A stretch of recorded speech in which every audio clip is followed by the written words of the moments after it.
Hola, en esta ocasión hablaremos sobre las tradiciones de investigación en contabilidad de gestión, capítulo 4 del libro Metodología de la investigación en finanzas y contabilidad, presentado por Jailio Campo y William Parada.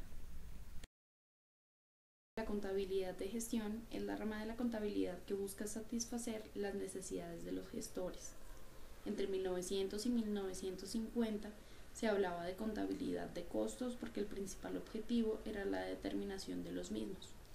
Pero a partir del 50 hablamos de contabilidad de gestión porque esta busca información para la toma de decisiones en cuanto a planificación y control. Entre los años 50 y 60 se da el auge de la principal corriente, que es la basada en economía.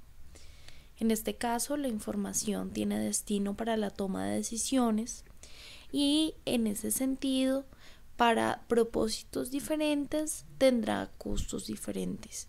A esto se le conoce como la verdad condicional. Además, el análisis económico marginal para maximizar beneficios implica que toda la información requerida es sin costo y sin incertidumbre.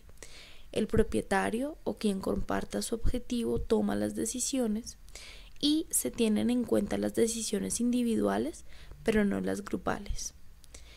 El uso de las técnicas matemáticas es muy importante, entre ellas el análisis del costo, volumen, beneficio, el modelo para la estimación de costos, la programación matemática de decisiones de producción, las curvas de aprendizaje, los modelos de control de inventario y los modelos de investigación de varianza. Esta investigación tiene naturaleza normativa, es decir, se encarga de prescribir métodos y técnicas que deberían ser usadas en la práctica.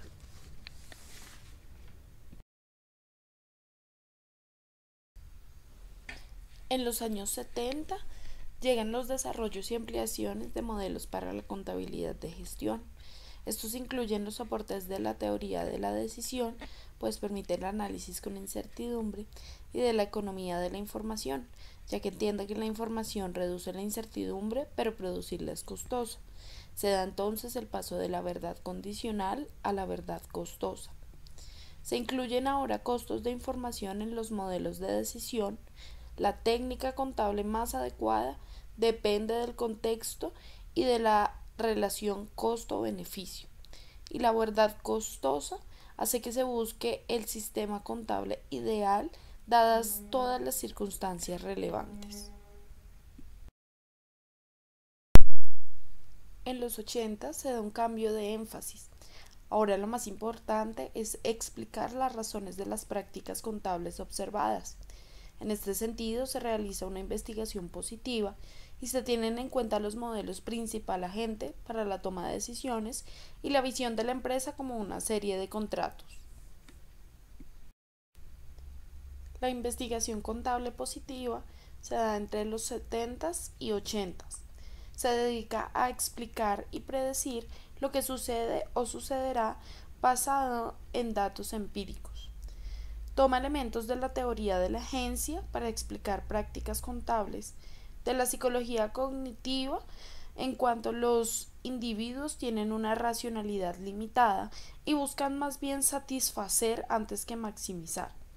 Y tienen en cuenta también los fallos de mercado, entiéndase externalidades, bienes públicos, información imperfecta, el comportamiento administrado en las jerarquías y los costos de transacción.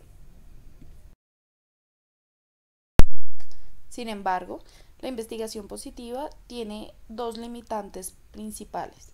Por un lado, la teoría neoclásica no explica el comportamiento individual, sino pronostica tendencias generales de los fenómenos agregados económicos. Y por otro lado, la empresa es como una caja negra y no se encuentran explicaciones para lo que sucede dentro. Se pasa entonces a la visión de la empresa como un nexo de contratos. Existen también algunas tradiciones alternativas en la investigación de la contabilidad de gestión.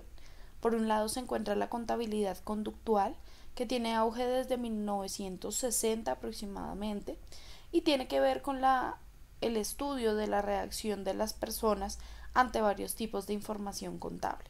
Y por otro lado todos los aportes de la teoría de la organización empiezan a funcionar como guía de los estudios. La escuela conductista se desarrolla entre los 60 y 70. Tiene objetivos normativos y metodología empiricista y estudia algunas cuestiones como el efecto del presupuesto en las personas y de las personas en el presupuesto, cómo se procesa la información en la toma de decisiones, las consecuencias disfuncionales de la contabilidad, ya que se concibe que la contabilidad tiene una función principal de alcanzar los objetivos de la empresa. Incluye los aportes de las teorías de la organización, de la contingencia, de las sociales y en especial de la psicología.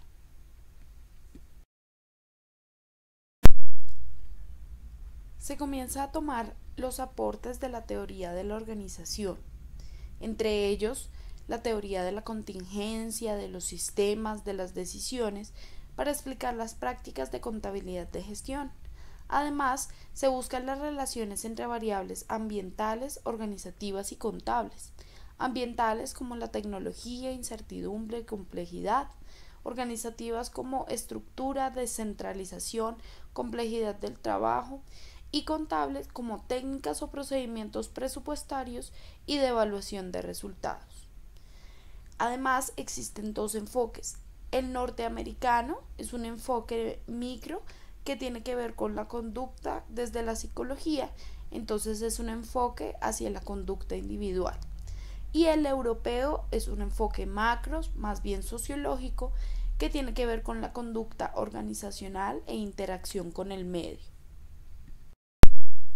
La teoría social podría llegar a convertirse en una corriente principal. Se comienzan a emitir varias revistas como el Accounting, Organizations and Society, Critical Perspectives in Accounting, and Auditing and Accountability Journal.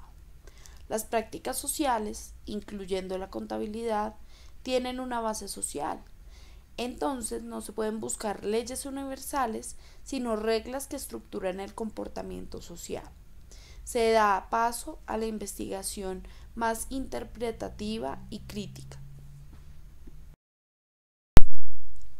En el enfoque interpretativo se estudia cómo la contabilidad se ve condicionada por el sistema socioeconómico.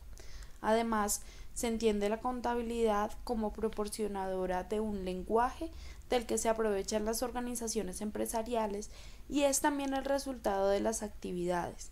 Entonces podemos hablar de qué es el lenguaje del capitalismo. La contabilidad también legitima actividades organizativas y es fuente de poder para grupos concretos de la empresa. Además, se dedica al análisis de las prácticas contables en su contexto histórico, económico, social y organizativo. Y tiene en cuenta las perspectivas institucionales de la teoría organizacional y de los enfoques económicos. La teoría crítica, por su parte, busca responder a cómo la contabilidad de gestión contribuye a la subordinación de la mano de obra, legitima los intereses seccionales y amplía los objetivos del capital. El autor más importante es Foucault, que aporta las técnicas epistemológicas de arqueología y geología. La arqueología se trata de un análisis de discurso según los sistemas de pensamiento que existían en un periodo determinado y la geología conecta los sistemas de discurso a cambios en la práctica no discursiva de las estructuras de poder social. El libro más importante es La persona gobernable, escrito por Miller y O'Leary en 1987. La teoría social ha impactado fuertemente sobre la investigación de la contabilidad de gestión, pues ella ha vuelto a evaluar la historia de la contabilidad, ha revelado su naturaleza interesada, ha puesto en tela de juicio los conceptos de una racionalidad y neutralidad contable inherente y ha proporcionado visiones alternativas de las funciones de la contabilidad. Asimismo, el uso de las teorías sociales legitima la investigación contable, pero a veces hay poca interacción entre la teoría y la investigación. La investigación orientada a la práctica se da en los 80s. Esta se ocupa del desarrollo y aplicación de nuevas técnicas de gestión de costos, medición de resultados no financieros y otros. El trabajo de campo y estudios de casos tienen preponderancia. La consecuencia es el desarrollo de nuevas tendencias como costos basados en actividades, cuadro de mando integral y contabilidad de gestión estratégica. Gracias por su atención.